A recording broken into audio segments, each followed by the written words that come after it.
Welcome, in front of me is DELL Latitude 3520, and in this video I will tell you how many RAM slots this laptop has.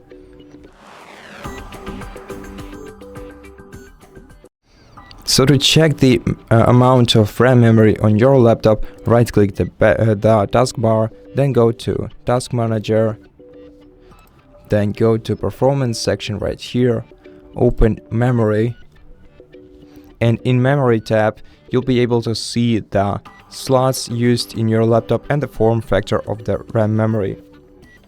So as you can see, this laptop has two slots and the form factor is SODIMM, which means that the RAM memory is replaceable in this laptop, and it generally got two slots, so you can pack it with as much as 32 gigabytes of RAM memory using two 16 gigabytes DDR4 RAM sticks, and that's generally it. Thank you for watching this video. If you like it, consider subscribing to our channel, leave us a like and a comment below, and I'll see you in the next one.